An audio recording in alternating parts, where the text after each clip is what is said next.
Tenzing, le héros de l'Everest, un livre d'Ed Douglas, édition Paulsen Guérin-Chamonix. Une soirée Guérin-Chamonix avec Michel Pellet et Pascal Tournaire. Animation Lorraine Berger-Afanasieff.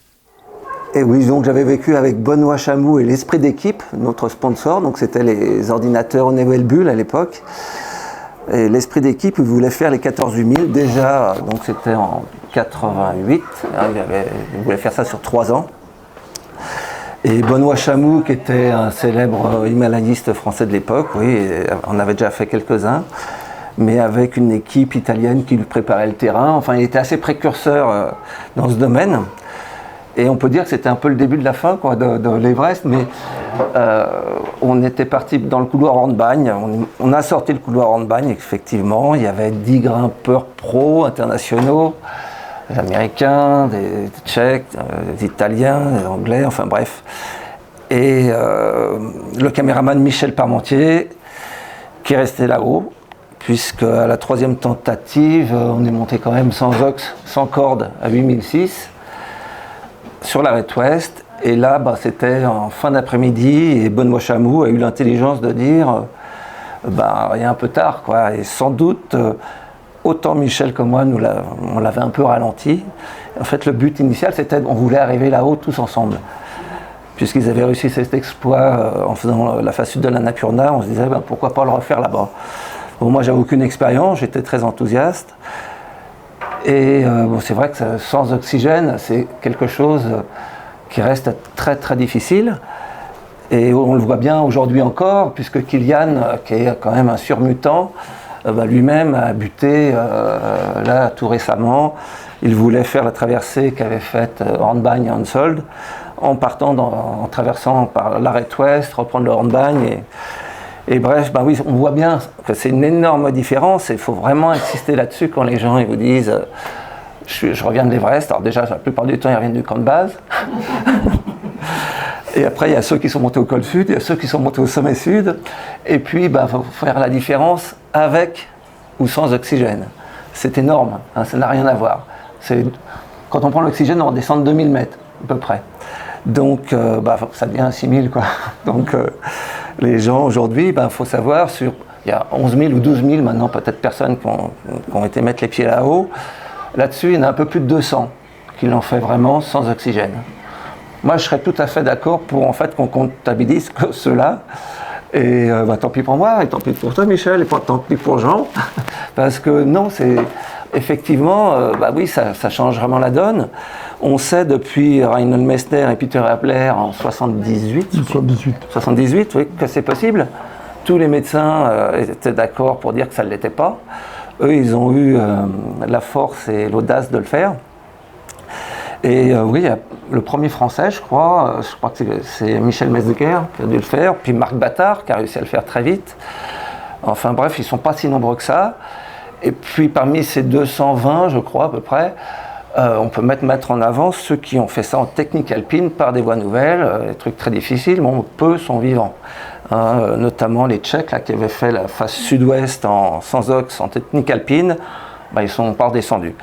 Donc c'est vraiment faire l'Everest sans ox, c'est un exploit. Le faire par une voie technique, c'est exceptionnel et ça restera exceptionnel. Le problème, c'est qu'aujourd'hui, on peut pratiquer tous la montagne d'une façon ou d'une autre, mais le problème, c'est qu'aujourd'hui, on ne peut plus y aller comme ça.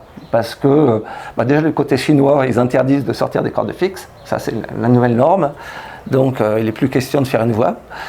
Et puis, côté népalais, ce sont les Sherpas d'altitude qui ont pris le business. Et tant mieux, vaut mieux que ce soit eux plutôt que des Saïbs, comme on lit dans ce super bouquin sur la vie de Tenzing, que j'ai pas encore terminé, mais vraiment, depuis hier, je suis là-dedans. Je le trouve extraordinaire parce que, justement, ça met un peu les points sur les i.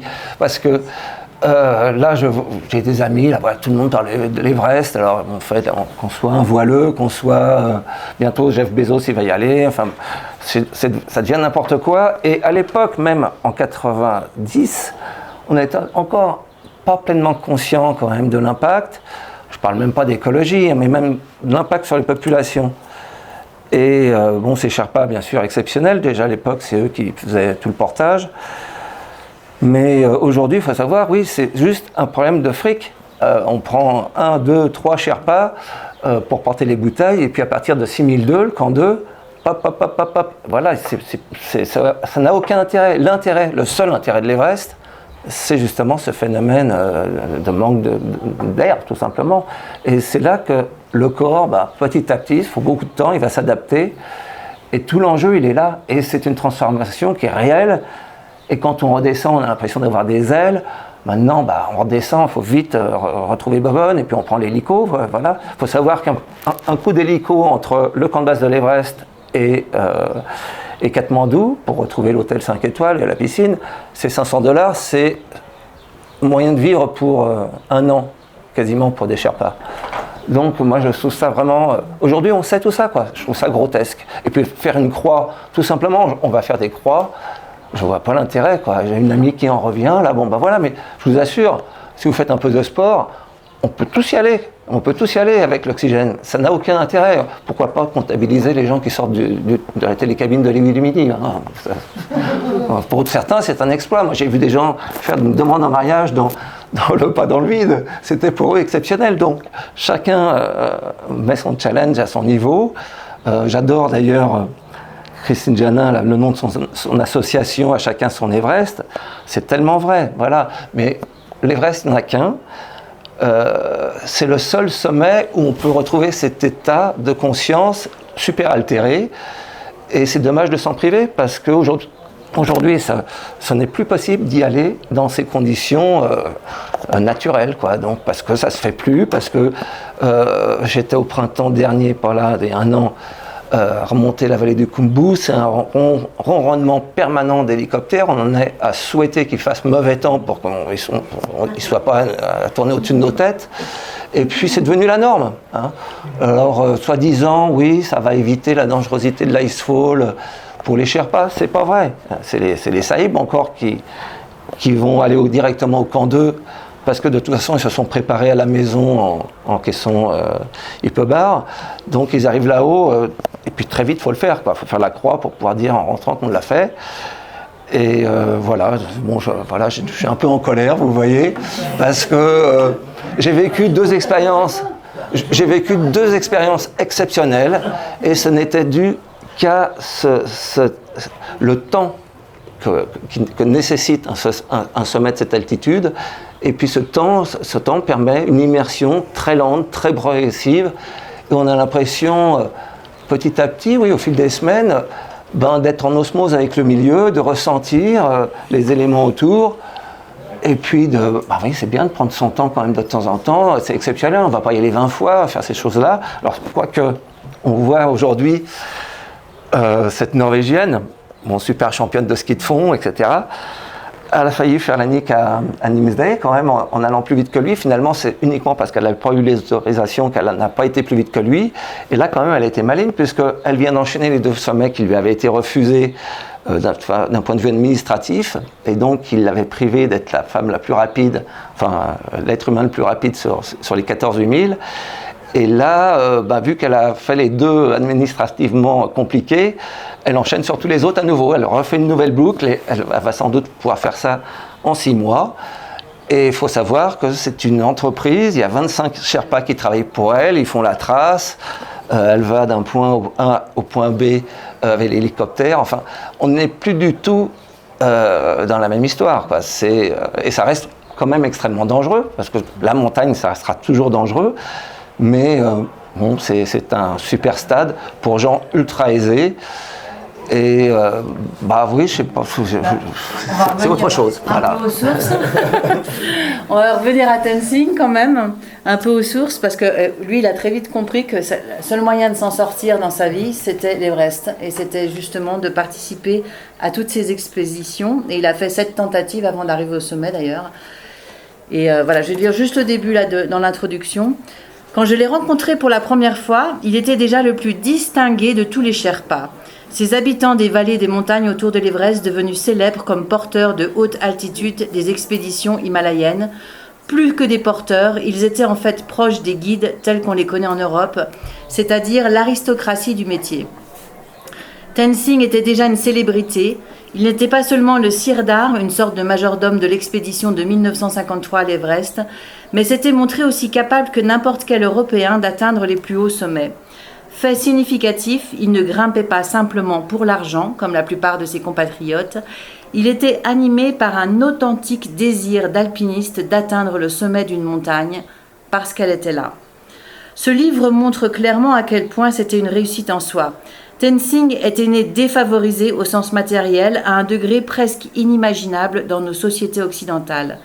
Fils d'un éleveur de yaks nomades des vallées du sud-est du Tibet, il était probablement né sous une tente, et si cette naissance digne de la mythologie ne suffisait pas, le jeune homme exilé pour des jours meilleurs en pays Sherpa n'y fut accueilli qu'en citoyen de seconde zone.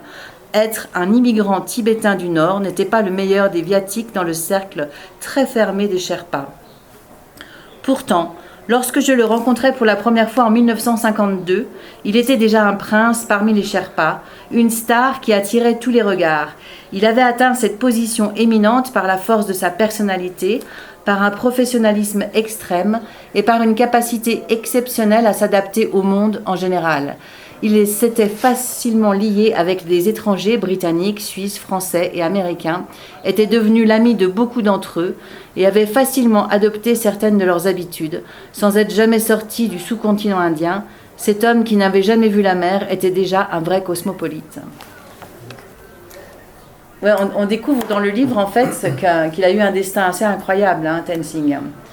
Et enfin, toi, tu as commencé à le lire et c'est assez surprenant de voir. Moi, je pensais qu'il était Sherpa. Bon, comme tout le monde, Tenzing, il arrive, voilà, le premier. Et moi, j'étais toujours impressionné de voir ce système de caste en Inde, mais au Népal. Les Sherpas, ça représente une toute petite minorité. Et même parmi les Sherpas qui sont bouddhistes, moi j'ai été étonné de leur attitude vis-à-vis d'autres ethnies qui se portent dans les basses vallées. C'est très hiérarchisé, c'est très racisé. Et ça ne correspondait pas au minimum de mes connaissances en matière de bouddhisme. Et ça se confronte. Le Népal a été en guerre pendant des années aussi avec le Tibet. Après, il y a eu les Anglais qui sont venus encore remettre une couche.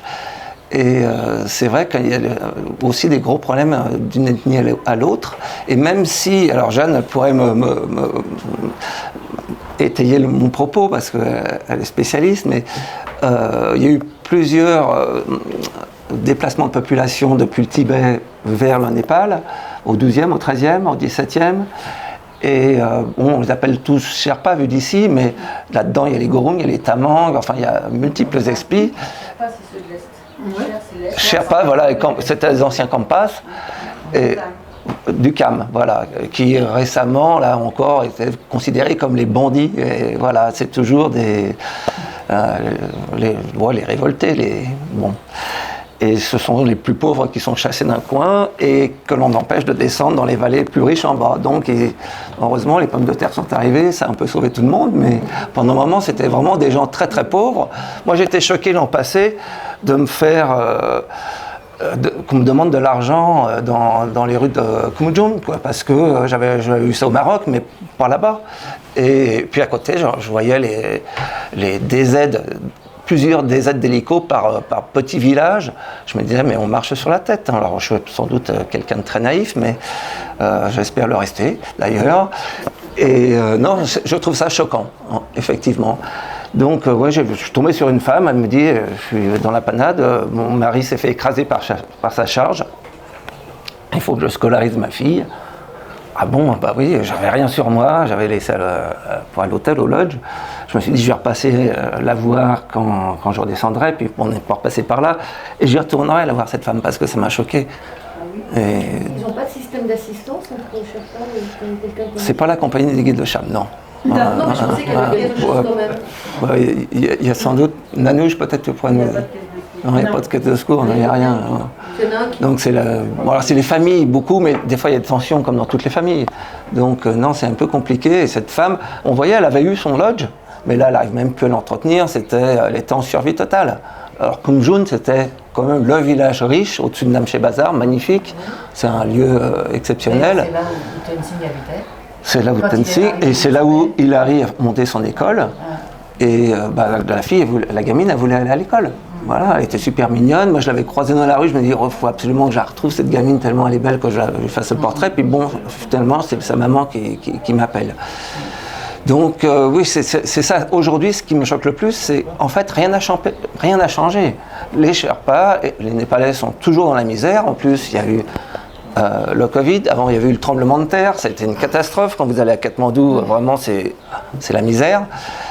Mais et puis à côté de ça, une petite ethnie par rapport au Népal, parce que les Népalais, ça représente 5% de la population népalaise. Michel, toi, les Népalais pour toi, c'est plus. Au départ, moi, j'ai été, disons que ça fait très longtemps que je circule dans la région, avant l'Everest. Hein. Je suis parti au Népal en 76 en voiture, hein, juste pour situer.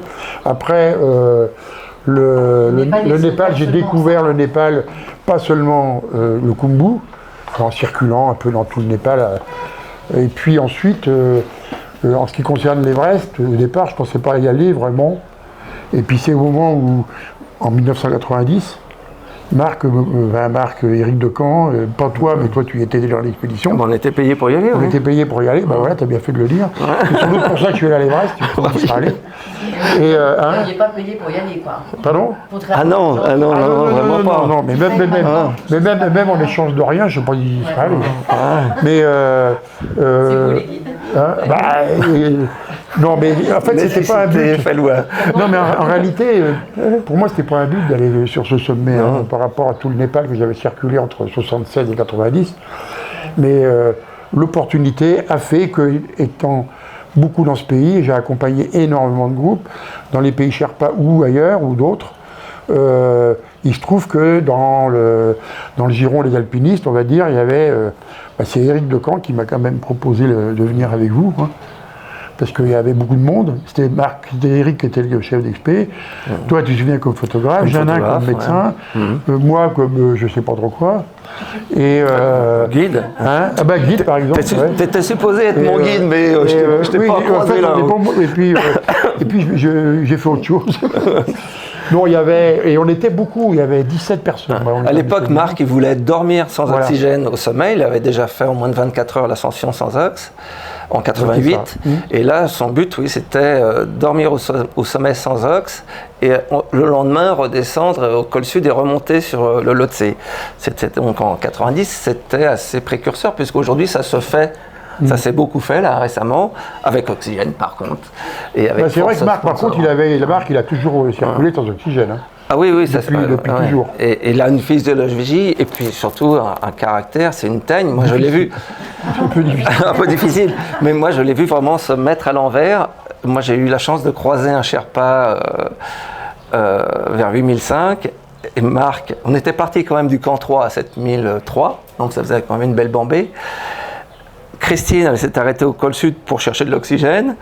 Moi, j'ai continué, j'étais enthousiaste, toujours assez optimiste. Et puis Marc, qui avait dormi un peu plus longtemps que nous, a une physiologie exceptionnelle. Et on s'est retrouvés à peu près tous les trois vers 8005. Et là, il y avait Navantilé, un des Sherpas de l'expé, qui avait monté son sac de couchage le matin avec Éric Decamp et qui, normalement, avait préparé un petit nid douillet là-haut. En fait, c'était juste un trou, gros comme un seau avec le sac dedans. Et donc, Marc m'a dit « Oh, tu devrais prendre son fond de bouteille, là, parce que tu vas pas bien vite maintenant. » Et là, oui, ça change tout, vraiment. Il y a une sensation de chaleur qui diffuse dans le corps, et puis d'un coup, les synapses se touchent. Et là, j'ai vu que j'avais cassé mon film. Depuis un moment, j'étais sur la même pellicule, ça faisait une centaine de photos. J'avais un calot de glace qui s'est mis au cul de l'appareil photo, donc j'étais dans la semoule. Mais j'étais super heureux, tout allait bien. Mais j'aurais pu aller au sommet, je pense. Mais j'aurais pas ramené une image et j'étais quand même payé pour. Donc... En fait, en 90, Marc, il n'avait pas prévu l'oxygène pour nous. Hein. On n'en avait pas sur l'expé. Il y en avait au col sud. Mais je crois que c'était... Parce qu'on avait fait une tentative. Moi, le souvenir, parce que bon, attention, c'est vrai que ces altitudes-là, on ne sait plus très bien moi je me rappelle bien. Moi, j'avais pas d'ox en tout cas, ça c'est sûr. Non, mais On avait dormi dans la tente là, avec Jeannin, on était 5 dans la tente, les uns sur les ça, autres. c'était un coup. Il y avait tempête. Nous, on est passé 3 fois au col sud, parce qu'à l'époque, aussi la différence, c'est qu'il n'y avait pas le routage météo. Ouais. Et bah oui. Et donc, on a fait 3 tentatives. Et à l'époque, on voyait, tiens, il fait beau, on y va. Et puis, bah, on marchait, on faisait camp de base, camp 2, camp 2, camp 3. Camp 4, col sud, et puis là, mince, il fait plus beau là, il faut redescendre. Donc bah, à chaque fois, on grille quand même un peu les cartouches. Et aujourd'hui, le routage météo est tellement précis qu'ils partent dans la tempête, et puis le routeur leur dit, dans 2 heures, il va se mettre à faire beau, allez-y, un petit créneau de 5 heures, ça va le faire. Donc en effet, c'est quand même un vrai progrès, ça. Mais bah, pour ça, bah, oui, il faut être en liaison avec l'ordinateur, il ne faut pas avoir coupé les ponts avec la famille, avec la société, avec tout ça, quoi. Et moi, je sais que j'ai adoré couper tout. Et puis, voilà. C'est sûr. C'est tout, quoi. C'est la différence. Le bonheur, il est là. Pour en revenir à Galgal, c'est marrant parce que comme nous en 92, après cette expérience de 90, moi je suis monté à 8, je me souviens très bien, à 8002. Et à 8002, sans oxygène, j'ai coulé ma bielle, quoi. Et parce qu'on n'avait pas réussi à préparer la bouteille. J'ai les photos de ça. Moi, j'avais pas de bouteille, mais à 8002, optimiste, comme tu dis, je pensais que peut-être j'allais y arriver. Bon, on est un peu optimiste quand même. Mais là, à 2002, moi, j'ai... Et puis, on est redescendu. Alors, bon, les détails sont pas très importants, si ce n'est que j'ai pas fait le sommet, en 90. Et puis, j'avais bien vu ce Galzen qui circulait dans la cascade de glace, qui mettait les échelles, qui mettait les cordes. Bon, on le côtoyait, en fait, nous, on s'en occupait pas de ces Sherpas. Ils faisaient le job, mais ils avaient une super technique. On s'en occupait pas. Hein, ils avaient une super technique, quand ils arrivaient près des crevasses, ils balançaient des petits drapeaux de prière. Et ça, je l'ai mis dans le film. Ah, voilà, bah oui, mais on le voit pas dans le film. non, mais ce qu'il y a, c'est qu'après, moi, je pensais, j'ai raté l'Everest, enfin, je n'ai pas fait le sommet, c'est pas très grave. Et par contre, c'est là que Terda me propose de retourner en 92. Et là, il me propose de monter un gros barnum pour monter le maximum de clients là-haut, de personnes. Et c'est là, bon, on m'était venu à l'idée de dire, bon, sachant que sans oxygène, personne n'y arriverait. Enfin, ça, je m'étais donné ça un peu comme... Et c'est là que je me suis appuyé, puisque par le Richard, pas un peu quand même. Hein. Bah, et on est là pour ça. Bah, pour ça. C'est là où je me suis appuyé, en connaissance de cause, en me disant, bon, ces Sherpas, c'était pas comme aujourd'hui, il fallait vraiment les rencontrer, voir avec eux, qui venaient. Bon, maintenant, ils sont tellement organisés, c'est plutôt eux qui organisent tout. Ah ouais. Et les Blancos, ils suivent, puis c'est tout. Hein. Et ils payent le prix qu'il faut, mais les Sherpas, c'est les grands seigneurs du sommet. Hein. Et ben, c'est bien, tant mieux. Hein. Je veux dire, il n'y a pas à dire que c'est bien ou que c'est pas bien. Ils gagnent bien de l'argent, tant mieux. À l'époque, un Sherpa qui faisait 5 expés sur l'Everest, ça lui permettait de monter un lodge pour son épouse dans le village. Et donc, c'était des bons revenus de la famille. Donc c'était des bons revenus. Moi, j'en ai fait un peu. Moi, je me souviens plus parce que je ne pourrais pas dire combien, parce que moi, j'étais dans l'organisation Interdam, donc je sais très bien comment ils ont été payés, mais je ne m'en souviens plus. Mais c'était un budget qui était quand même confortable. Et sachant que si on voulait monter un peu de monde là-haut et qu'ils redescendent vivants si possible, il fallait quand même une grosse infrastructure des Sherpas, pas des guides français, hein, pas des guides étrangers. Et là on avait monté tout un système, c'est moi qui avais eu un peu, avec Terda, l'organisation était très longue hein, à Paris, pour mettre le nombre de Sherpas qu'il fallait pour qu'on soit en maximum de sécurité, avec des talkie-walkie. Les Sherpas avaient des radios, nous on avait des radios, tout le monde avait des radios, on se parlait, et moi j'étais un peu chef d'orchestre dans tout ça, contrairement à 90. Il n'y avait que 2 guides. Hein. Il y avait 2 guides. 2 guides. Et après le reste c'était que des Sherpas. Et des clients. Et des clients, il y en avait combien Je crois qu'il y en avait 17 ou 18. Pour 2 guides? Non, il y avait 4 guides. En fait. Ouais. En fait, le problème, c'est qu'il y avait un guide qui était un peu décalé par rapport... Bon, je ne vais pas rentrer dans les détails, c'était un peu décalé par rapport à nous. Et Yvan Estienne, mais qui s'était cassé une côtelette ou une clavicule avant de partir. Donc il n'était pas très opérationnel, mais il était là. Et non, mais il avait mal partout. Non, mais il n'aurait pas eu. Il s'est cassé une je sais plus quoi, juste avant de partir. Bon, il est venu, mais tant mieux. Mais, et Philippe Grenier et moi. Voilà. En fait, Philippe Grenier et moi, on a fini. 7 clients, quoi. Ah non, mais il n'y en a que 3 qui sont montés au sommet. Hein. Ah, quand même, oui. bien sûr. Mais non, parce qu'en fait, l'idée, c'était, grâce à ces Sherpas avec qui j'étais en phase complète, je savais que tout allait bien se passer si on était vraiment en phase avec eux. Donc il y avait un échange avec eux qui était fait pour que, déjà, il y a au moins 1, 2, voire 3 Sherpas plus haut que les clients, de façon à ce que tu n'as pas un client qui se retrouve tout seul là-haut. Mais ça, c'était une technique qui est plus du cours maintenant. Hein. Maintenant, Terminé. c'est Hein. Oh, bah maintenant, je ne sais pas comment ça se passe, mais ils ont bien plusieurs 2 ou Sherpas 3 par Sherpas client, pour un client. Un qui porte l'oxygène, l'autre qui porte le thé. Bon, donc, non, c'est plus du tout la même chose. Moi, on parle un peu de quelque chose qui est. Il y a moins de passé, différence en fait entre 1953 et 90 qu'entre 90 et maintenant, où c'est devenu les Sherpas. Bon, ils ont fait un super travail, c'est vrai, hein, mais tu sors pas de leur corde fixe, t'as la queue leu et tu dépasses pas. Quoi. Ça même, oui, de toute façon, maintenant, c'est pas compliqué. Même déjà en 92, moi j'avais compris, nous avions compris. Moi, c'était un peu. Moi, ça me plaisait cette organisation. Hein, j'étais vraiment. Ça me plaisait. Et puis j'avais compris que de toute façon, on ne montrait jamais avant eux. Ouais. Et en fait, nous, on a commencé à démarrer en direction du sommet une fois qu'ils avaient posé les cordes jusqu'au sommet. Donc, une fois qu'ils avaient mis les cordes jusqu'au sommet, donc on pouvait tenter l'expérience. Avec des assistances de Sherpas qui montaient, qui descendaient. C'était vraiment. Enfin, moi, j'avais compris ça et c'est pour ça que ça a réussi. Et c'est pour ça qu'une fois qu'on a réussi le truc, on montait 3, Philippe Grenier et moi, 3 clients sommet. Bon, les autres, ils étaient tous montés au col sud une première fois. C'était pas mal, ça. C'était pas mal. Bon, au col presque sud, 8000, 7900 et quelques. Ouais. Et au col sud, au lieu de monter, on s'est pris du vent, de la tempête, du vent. Et tout le monde est redescendu jusqu'au camp 2. On n'est pas descendu jusqu'en bas. Et là, c'est là qu'il y a eu une petite décision. Il y en a 17 moins 3, je ne sais pas comment ça fait, qui ont dit moi j'arrête, je m'en vais. Bon, ils sont descendus au camp de base. Et puis avec Philippe Grenier, on s'est regardé, on s'est dit qu'est-ce qu'on fait, on monte pas. Putain, c'est con, faut qu'on monte quand même. Tu vois, c'est ce qu'on appelle la voie normale. Vous êtes passé complètement. Oui. Et est-ce que c'était la voie normale cette voie que l'a compris Tenzing? Bien sûr. Bien sûr que oui. Tout à fait. Il l'avait repéré. Il l'avait repéré avec les Suisses. Avec Lambert. Et ils ont failli faire le sommet. Enfin, l'année d'avant. C'était fabuleux ce qu'ils ont fait. Ils avaient déjà fait un premier repérage de l'ice au l'avant avec, je ne sais plus avec qui. Avec Lambert. Hein? Non. Avec Shipton, il me semble. Ah, tu crois qu'ils ont fait oui, avant, bien avant. Shipton, c'est le grand de l'Everest. Les Anglais avant. Il avait quand même fait cette tentative. Hein. Il en avait fait avec Shipton, avec les Anglais, avec les Suisses, avec beaucoup de monde. Mais c'est très bien que ça soit difficile et qu'on fasse plein de tentatives. Non, mais lui, c'est un peu le monsieur de l'Everest. C'est pour lui quand même le Tenzing. Bon, c'est quand même grâce à lui que tout le monde est arrivé derrière. Ah oui, bien sûr. Je repars de la société Sherpa, de Tenzing et de sa jeunesse. Tenzing devait être conscient de sa place dans la société Sherpa et savoir que ses chances de progresser étaient minces.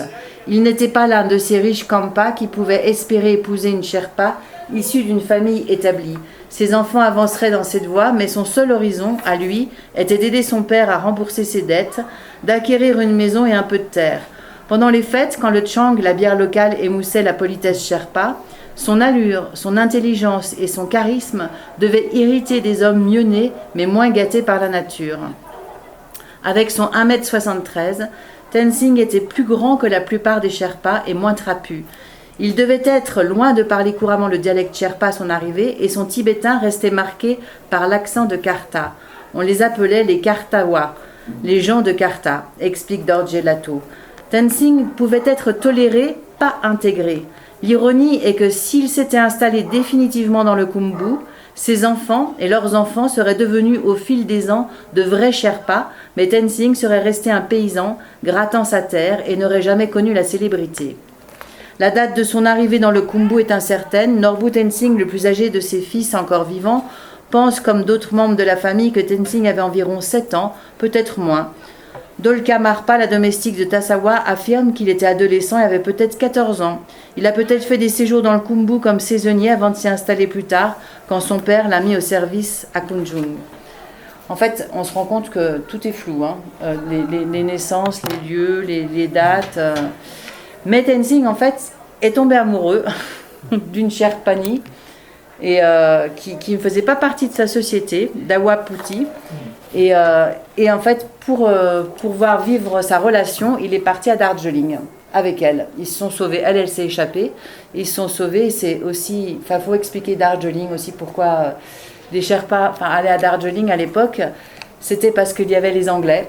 C'était le fief des Anglais et c'est là qu'on montait les expéditions. C'est ça? Oui, ils sont encore là. Il y avait une école de Sherpa à Darjeeling, ouais. Je ne sais pas où ça en est aujourd'hui, par contre. Il y a toujours. Hein? Ah oui.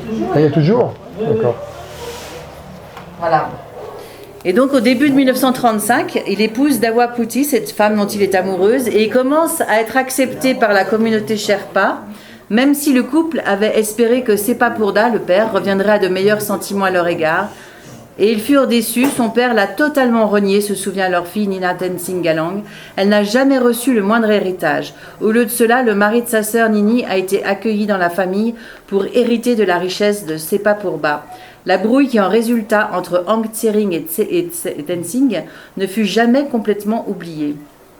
Le nom de Dawaputi signifie femme qui porte des enfants. Elle tomba rapidement enceinte. Tenzing se devait d'être à la hauteur, subvenir aux besoins de sa femme, montrer à sa famille que son choix avait été le bon. Mais il sortait toujours au même problème. Il ne possédait pas de livret de l'Himalayan Club. Son nom ne figurait sur aucun registre. Ceux qui détenaient les clés de son avenir lui étaient inconnus. Eric Shipton, le chef de l'expédition de l'Himalayan Club à Darjeeling, et Karma Paul, l'homme d'affaires et interprète tibétain qui jouait un rôle essentiel dans l'embauche des porteurs d'expédition. Et pourtant, Shipton, à un moment donné, le choisit, et Shipton écrit « Sur une centaine de candidats, alors qu'il en manquait que 2 à un moment donné, c'est vraiment in extremis, pour accompagner l'expédition de Darjeeling, presque tous étaient de vieux amis, y compris bien sûr Ang Tarkay, celui qui était donc avec Herzog à l'Annapurna, Pasang et Kusang, mais il y avait un garçon tibétain de 19 ans, un nouveau venu, choisi en grande partie à cause de son sourire attrayant. Son nom était Tenzing Norgay ou Tenzing Bosia, comme on l'appelait généralement. Donc c'est incroyable de se dire qu'il a été choisi juste par son physique. Et on le disait avant, je le disais avant, il dénotait par son culot, parce qu'il était hyper pugnace quand même, parce qu'il s'était présenté à Shipton alors qu'il n'avait pas l'âge requis. Enfin, il avait 18 ans. Ouais. Donc il en voulait vraiment et il était dans le besoin de toute façon. Donc il avait bien compris qu'il serait dans une vie malheureuse s'il ne faisait pas ça. Après, je n'ai pas fini le livre, je ne sais pas si elle était vraiment heureuse, mais en tout cas, elle a eu une vie intéressante, il a eu riche. Une vie incroyable. Ouais. Il a eu une vie incroyable et on découvre pas mal de choses aussi sur la société de l'époque et sur le mode de fonctionnement, puis sur toutes les tentatives qu'il y a eu aussi et toutes les expéditions. Donc, et avant, c'était les Anglais, vraiment, qui ont eu le monopole sur l'Everest pendant des années. Ils ont failli y aller en 24, donc il y a 100 ans quand même. Ouais. Non, et puis, a priori, ceux qui ont vu le second Resault, là, ils pensent même, Cédric Gras qui vient d'écrire un bouquin là, chez un autre éditeur, sur les alpinistes de Mao. A priori, il y a peu de chances qu'ils aient réussi à passer le deuxième Resault, parce que c'est très technique, et avec les moyens de l'époque, etc. Bref. Et ce sont ceux qui ont... non, ils en avaient. Mais c'est surtout quand ils sont partis en expé Konrad Anker pour le National Geographic et qu'ils étaient à la recherche de l'appareil photo de Mallory, justement. Et c'est là, en faisant les recherches, ils ont trouvé que le passage n'était pas aisé. Et après, après ce but, les Chinois ont mis une échelle et ça a facilité grandement quand même le passage. Donc c'est par là qu'est passé. Pendant un moment, dans les années, parce que donc ça c'était le début de la fin, avec le début de ces expéditions commerciales, mais après ça a très vite explosé, notamment avec des agences américaines, avec des agences néo-zélandaises, avec Robol. Moi, je me rappelle, j'étais journaliste pour Alpinisme et Randonnée, on avait des pubs de Robol, il annonçait 100% de réussite à l'Everest. C'était quand même, vu les aléos, très, très gonflé. Et qu'est-ce qui s'est passé? Il en est mort. En 96, le bouquin de John Krakauer, qui était dans l'expé, et le film qui en a été tiré, est très bien. On voit vraiment ce qui s'est passé. C'était vraiment le début de ces grosses expéditions. Et on a l'impression que plus il y a des cartons et plus ça attire le monde. Et c'est un peu comme il n'y a les pas tellement paquets de d'accidents, cigarettes, non? Avec les cordes fixes et les Sherpas, je ne sais pas s'il y a beaucoup d'accidents. là, il y a eu 2 morts, 2 Sherpas encore dans la cascade de glace quand même. Là, maintenant, là. Voilà, il y a 15 jours. Ouais. Ah, oui. Et Oriane Aymar, qui était, elle les a eu. Elle s'est pris un bout du sérac sur la tête. Enfin bref, elle s'est retrouvée à l'hôpital à Katmandou. Elle a dû y aller en hélico. Mais comme tu dis, comme je disais tout à l'heure, moi, après, ayant rentré donc en France avec cette réussite qui n'était pas plus mal qu'autre chose, hein. On était monté à 2 guides, 3 clients, 3 personnes en haut, redescendu, pas une gelure, pas une amputation, que dalle. Et après, bon, ça m'avait interpellé quand dans les gens que je rencontrais facilement, qui me disaient « Ah, t'as fait l'Everest, c'est bien, t'as fait l'Everest, c'est bien ». Et c'est là qu'il m'est venu l'idée de me dire « Oui, mais attends, si les Sherpas montent pas les cordes jusqu'au sommet, on fait pas l'Everest. Hein. Et ça m'a interpellé. J'avais écrit 2-3 bricoles dans le Pirando. Et c'est là, bon, que l'idée, alors que j'avais jamais tenu une caméra de ma vie, j'avais à peine fait des photos, j'avais même pas l'appareil photo, je m'étais dit, il serait quand même bien de leur raconter une histoire et de faire un petit film. C'est ça que là, je suis rentré dans le... Pendant très longtemps... J'ai réussi à retourner en 97. Ils étaient à peine comptabilisés. Hein. Ils étaient à peine comptabilisés, les Sherpas. Ah, les Sherpas, ils étaient à peine comptabilisés. Ils s'appelaient Sherpas. Voilà. Ah bah si, j'étais comptabilisé comme sommiteur quand même. Oui, oui. Sur les 220 qui sont arrivés au sommet... Sans oxygène. Il y a combien de Sherpas du coup? Je ne connais pas les chiffres. Regardez l'actualité là. On trouve ça sur Internet maintenant. Ah, mais c'est beaucoup, oui. Et plusieurs fois même. Mais ceux qui il y en a 27 là. Ouais, mais avec un... Il y en a 27. Mais je ne sais pas combien il y en a fait sans oxygène, combien il y en a fait avec, je sais pas. Le saïd qu'on a fait le plus, c'est... Ceux qui prennent l'oxygène parce qu'ils sont... Maintenant, oui. Oui, bien sûr, ils sont là pour faire... Alors peut-être que c'est arrivé que certains le fassent sans pour dire je l'ai fait une fois sans. Après, il y avait Babou Tsering qui était avec nous en 90, qui l'a fait... Comme il l'a fait avec l'oxygène, non? Non, il l'a fait sans ox, je lui ai passé le moufle. Et après, il a été un des premiers à faire plus de 10 fois le sommet. Il a essayé de refaire dormir au sommet également. Et il est mort bêtement côté tibétain au camp 2. Il est tombé dans une crevasse au camp 2. En allant faire une photo. Comme quoi, la photo, c'est très dangereux. Voilà. Mais non, c'est vrai que sur les 220, oui. Non, les Sherpas, la plupart, ils vont le faire une fois comme ça, peut-être pour voir, mais c'est leur boulot. Et c'est du luxe d'aller se mettre en danger comme ça. Donc eux, ils n'ont pas ce luxe-là. Moi, je me suis vraiment... Oui, ça a été des rencontres, des très très belles rencontres que j'ai fait avec tous ces gens-là. Et ton ami, là, Galzen, qui en film, s'est arrêté. Ouais. Qu'est-ce qu'il est devenu? Ah, mais il existe toujours, là, je suis allé le voir cet automne. Hein. On s'est tombé dans les bras, il m'a mis 200 katas sur le tour du cou. Alors par contre le problème c'est le chang quoi. Il équipe tout le monde. Non, il y a longtemps qu'il a arrêté. Non, il y avait une fête, j'étais invité à une fête, invité, oui, j'étais à Katmandou, je l'appelle quand j'y suis. Et puis il avait un repas de famille, il y avait des repas de famille Sherpa, t'as des cuisiniers, des gamelles roses comme ça. Et j'y suis allé, c'était à Bodna, quoi, à Katmandou. Il a plein d'enfants, de petits-enfants, il y en a qui sont à New York, il est vieilli très très bien. Bon, il tourne autour de la Ch'toupa toute la journée en marmonnant avec son chapelet. C'est dans l'autre sens.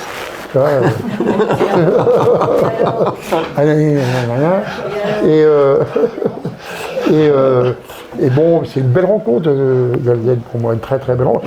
D'autant plus que bon, ce film, en fait, à un moment donné, il a été, comment dire, il a réussi à être fait parce qu'en 97, j'ai eu l'occasion, il y avait une expéterda à nouveau avec des guides sur l'Everest, et là je m'étais dit c'est l'occasion d'y retourner. Moi je n'avais pas le cahier des charges d'aller au sommet, je n'allais pas comme guide. Bon, au niveau des budgets, je me suis fait inviter par tout le monde, donc ça m'a coûté 0. Et en échange de faire peut-être ces images, avec des conseils de Jean Afanasieff, qui m'a vraiment conseillé, et Laurent Chevalier, c'est les deux qui m'ont conseillé. J'avais jamais tenu de caméra de ma vie, attention. Je suis parti vraiment sans avoir fait une seule image. D'ailleurs, ça se voit. Mais je me suis appliqué. Et l'histoire de ce petit film est rigolo, parce que je m'étais appliqué à faire toutes ces images, comme on m'avait expliqué de le faire. Et puis quand je suis arrivé à Paris, Jean, dans la maison de prod de MC4, on est allé voir le producteur, voir la monteuse de Ali Coppens, et qui m'ont dit on va peut-être arriver à faire quelque chose avec ça, quoi. Mais tu as fait venir des Sherpas aussi? Après. Non, mais là, l'histoire de ce film, bon, et comme tout le monde a été gentil, bon, bah, personne m'a rien facturé, et donc le film a été filmé, bon, monté. Moi, j'ai filmé les images à Jean, les images que j'avais faites pour lui de son film avant l'Everest. Bon, tout ça, c'est une synergie. Et il manquait des images, il en manquait parce que moi, je ne savais pas que Galzen, il fallait raconter une histoire. Moi, je ne savais pas que dans un film, il fallait raconter une histoire. Donc l'histoire. C'est un métier, hein. C'est un métier. Et ça fait à bout de ficelle, mais avec beaucoup d'aide. Et c'est là où je suis reparti avec Jean et Pierre Mazot pour faire le film sur Pierre Mazot, l'Everest à tout prix. Et c'est là où on a regardé les rushs que j'avais fait, les images que j'avais faites. Et Bailly, le producteur, a dit à Jean, bon, pour finir son film, il faudra faire ça, ça, ça et ça. En fait, c'est Jean qui a fait les images, les images qu'il a complétées. Voilà. Et donc, tu as fait venir des Sherpas à Chamonix, ça tu peux le raconter quand même. Oui, alors c'est vrai, parce qu'après... Attends, on en voit, mais ceux qui viennent, c'est pour le boulot. Non, moi, ce qui s'est passé après, c'est que je m'étais extrêmement... j'ai trouvé que c'était... je m'étais accroché à ces mecs-là, comme des amis. Le film, en réalité, ce film-là, d'une manière ou d'une autre, vous allez bien le récupérer. Et, sur YouTube. Ah non, c'est pas sur YouTube, ça, justement. Ah bon? On va le mettre. Sur TV maintenant. Il va le mettre. On va le mettre. Ouais, vous démerdez-vous, mais Bailly, il n'a plus les droits, enfin, MC4 a plus. Ça, c'est David, c'est pas moi. Non, mais ça, Il se démerde. Et donc, oui, après, une fois que j'ai eu ce produit fini, je suis allé donc, tous les ans, je suis retourné dans le Kumbu, Galzen étant de Pongboche, le petit village de Pongboche. Je suis arrivé avec la cassette et on a passé le film de Galzen dans le village. Donc, c'était vraiment rigolo, une grande télé, machin. Ça a marché. Ouais. Et, ça, et puis, et sa femme, à l'époque, m'avait dit « Ah, je suis content et tout, je ne l'avais jamais vu. » Je ne savais pas exactement ce qu'il faisait. Non, mais c'était mignon, tout ça. Hein. Ça a créé des amitiés. Et pour répondre à ta question, c'est qu'après, le temps passe, et je m'étais dit quand même, c'est quand même dingue, tous ces mecs au Népal, on les paye certes, mais ils s'occupent quand même bien de nous. Et c'est là où je m'étais dit, ce qui serait génial, c'est de leur offrir, de leur faire un cadeau. De leur faire un cadeau, c'est quoi? C'est pas leur ramener des anoraks et des godasses. Et je m'étais dit si je pouvais leur organiser un voyage organisé en France. Mais un voyage organisé, dans lequel ils ne payaient rien, je n'avais pas les moyens de se payer, et dans lequel j'organisais tout. Donc j'ai réussi à trouver et les financements et les invitations en conséquence, pour en faire venir 12. Les 12 qui avaient été en quelque sorte sélectionnés sur des formations que j'ai fait après, où ils m'avaient demandé à moi d'aller faire des formations, mais tout ça, ça existe, ça existe encore, mais ça c'était en... je ne sais plus quelle année, hein, après 98, où j'allais là-bas et on mettait des camps de base et il y avait des Sherpas pour une agence de trek qui s'appelait GHC et dans lequel je faisais de l'escalade, de pose de corps de fil, du cramponnage, tout ça. Et on restait un petit mois à faire toutes ces... Et puis à force, il y en avait qui étaient mieux que les autres, enfin qui étaient plus forts que les autres, qui apprenaient mieux. Et après j'ai fait un sommet, le Dorje Lakpa, qui fait un 7000. Et là j'ai fait ça entre guillemets, travaux pratiques, et on en a sélectionné une douzaine, qui sont venus avec des faux clients, c'est-à-dire des gens qui venaient, qui étaient inscrits à Terre d'Ave, qu'on faisait payer très peu, hein, parce que c'était subventionné par Terre d'Ave et par, je ne sais plus qui, GHC. Et puis les 12 Sherpas ont équipé toute la montagne, et là je les laissais mettre les cordes fixes, moi je regardais si ça tenait, enfin bon. Et il faut dire aussi que cette agence, la spécificité, il était là. La spécialité de cette agence, c'était la première agence interethnique. Quand même. Oui. Bah parce que. Il y avait les Tamans, il y avait les Gourous, il y avait les Sherpas. Et c'est vrai, je me suis dit, parce qu'elle est venue faire les photos. Et d'ailleurs, il y a une collection de photos. Hein, on était au sommet génial, ensemble. Hein. Ouais, on se met ensemble. Non, mais c'était génial ça. Et c'est après coup, c'est après le Dorje Lakpa, alors les années, je ne me souviens plus, où je me suis dit, ça serait quand même sympa de leur faire un cadeau. Et là, ma petite tête, sur mon tabouret, je me dis. C'était avant 2000, hein, je pense, non? Ouais, c'était avant 2000. Avant 2000. Je m'étais dit, bon, la bonne idée, c'est de faire un tour de France avec eux, mais un voyage organisé. C'est-à-dire les hôtels, les restos, les bus, tout. Quoi. Eux, ils la Tour Eiffel. Hein, la Tour Eiffel. La Tour Eiffel. Alors après, les calanques. un gros déballage. plongé avec Cosquer, la grotte Cosquer. J'ai trouvé les billets d'avion, c'est le Raid Gaulois d'Alain Guémard qui m'a filé les billets d'avion. Moi j'allais taper partout, il y a un peu de sous à prendre. Et la mairie de Cassis qui m'a offert une dizaine de jours à Cassis, les bateaux, les restaurants, les hôtels. Les plongeurs pour les emmener en plongée. Vous n'avez jamais vu la mer, hein, bien sûr. Hein? Et non, mais il n'y a pas besoin de savoir nager quand tu plonges. Ah non, tu les sens. Et après, je me suis amusé parce que c'était mon histoire, je l'ai considéré comme tel. Donc à Paris, on les logeait sur les péniches, c'était Cabassé qui nous avait filé des péniches. Moi j'avais eu un plan. Toi, tu avais eu un plan Tour Eiffel. Donc à la Tour Eiffel. On les a emmenés du port de comment s'appelle le port où il y avait l'Arsenal, à la Bastille, jusqu'à la Tour Eiffel avec les péniches en passant les écluses. Bon, les mecs, c'était quand même un beau petit voyage, quoi. Et puis après, Chamonix incontournable, Mont Blanc, le parapente avec son place. Je sais plus quoi. Ah oui, les châteaux de la Loire, parce que moi je suis originaire de Beaugency. Donc la visite des châteaux de la Loire, avec le minibus, on détalait les tables avec des traiteurs qui amenaient à bouffer dans les jardins des châteaux. Bon, on les a quand même pas foutus de leur gueule. Hein. Mais j'étais content. Voilà. Belle réussite, oui, bravo. J'étais content. Par contre, quand je les ai reposés à l'aéroport à Roissy, j'ai dû dormir 2-3 jours, j'étais épuisé. Non, c'était marrant. Hein. C'était marrant. Tout ça pour en revenir à l'origine de l'origine. Hein. Ah oui, quand même, on s'est bien joli tout ça. Moi, je vais lire juste un petit passage sur la fin pour... quand ça y est, ça devient le héros. Tenzing devint plus qu'un Népalais célèbre, un véritable héros national. Tapa s'emparait de références népalaises comme le Dangfe, oiseau emblème du pays, et le Sonkosi, source de vie, installant Tenzing au cœur d'un idéal népalais. À l'époque, les Népalais connaissaient à peine leur propre pays.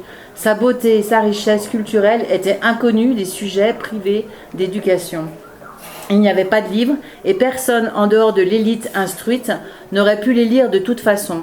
Et voilà qu'arrivait des frontières du royaume, d'un groupe ethnique aux marges de la société, un héros qui pouvait donner corps aux espoirs et à l'optimisme d'une nation en devenir. Il pouvait n'avoir aucune idée de l'endroit exact où se trouvait l'Everest et penser que l'alpinisme était une pratique étrange. Il savait reconnaître le succès.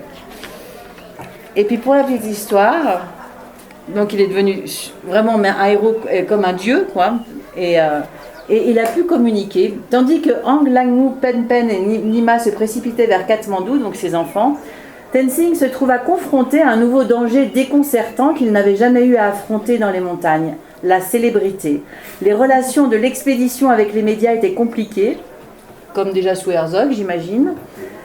Ils avaient signé un accord exclusif avec le Times de Londres, qui avait envoyé son journaliste James Morris chargé de transmettre des dépêches. Tenzing, cependant, n'avait pas signé de contrat. Cela faisait de lui une cible évidente pour les journalistes qui ne pouvaient rien obtenir des autres membres de l'expédition. Plus tard, lorsque John Hunt se rendit compte que les médias exploitaient cette brèche contractuelle, Tenzing fut invité à se joindre aux autres pour signer. On lui offrit même un salaire de 500 roupies par mois pendant 8 mois. Mais il était trop tard. Tenzing avait déjà été approché et avait compris tout ce qu'il pouvait tirer de son histoire. Pour la première fois de ma vie, j'étais en mesure de gagner une somme d'argent considérable et je ne voyais pas pourquoi il ne serait pas juste et correct pour moi de le faire. Et il avait absolument raison. Voilà. Enfin bon, il faut découvrir ce personnage, hein. Franchement... Alors pourquoi le cantonnier, c'est rigolo, parce que peut-être on peut se poser la question. Moi, après tout, quand on a fini les images, que tout a été fini, fait, il faut trouver un titre. Moi, j'avais pas d'idée. Et en fait, quand j'étais sur place à le filmer toute la journée dans la cascade de glace, parce qu'en fait, je ne suis pas monté beaucoup plus haut que la cascade de glace cette année-là, mais j'y allais quand même tous les jours, hein, sans prendre un glaçon. Ceci dit, j'étais quand même à côté de lui, qui m'emmenait avec son chapelet toute la journée, donc je risquais plus rien, quoi. Et puis, il fallait trouver un nom, et le nom, je me dis, tiens, c'est la DDE de l'Everest, c'est lui qui pose des échelles, qui met des cordes, qui fait le boulot de... Et hop, le mot, c'est Bailly qui avait trouvé l'idée, on va l'appeler le cantonnier de l'Everest. Bien trouvé. C'est bien trouvé. C'est vrai. faut bien dire que cette cascade de glace, elle bouge en permanence et c'est un entretien quotidien. Les échelles, il faut les rallonger, les trucs qui se cassent la figure. Enfin, moi, je suis passé 14 fois dedans, c'était jamais exactement le même itinéraire. Donc, il y a vraiment du boulot. Ah oui, il y a du boulot, hein. Mais j'y allais en fait, y allait tous les jours hein, faire l'entretien. Simplement, vous avez cité un nom tout à l'heure, Michel Parmentier. Oui. Ouais. Il a disparu. 88, bah, il l'était, mais parce que... Je me souviens plus, ça remonte. C'était 88, octobre 88 et donc on l'avait fait. Dans quelles conditions jamais? Alors je vous la fais courte, hein, mais Parce que j'ai eu beaucoup de versions. c'était donc l'esprit d'équipe. Il était engagé comme caméraman, moi comme photographe, et bon, bah, forcément, il y avait une connivence. RTL à ce moment-là? Non. Là, il était engagé par Bulle, et donc il était supposé ramener un film, et puis il faisait les enregistrements audio, et on a fait plusieurs tentatives, et à la dernière tentative, on a fait une nuit au camp à 7003, après une à 7009. Sans ox, hein. On est monté jusqu'à 8006, là, donc la décision de Benoît de redescendre, et lui qui avait déjà fait le Kanchenjunga avec Jean-Jacques Récoire qui était tombé à la descente, qui s'était tué à la descente, il avait fait le K2 sans ox aussi avec les Maurice et Liliane Barr qui n'étaient pas redescendus du sommet.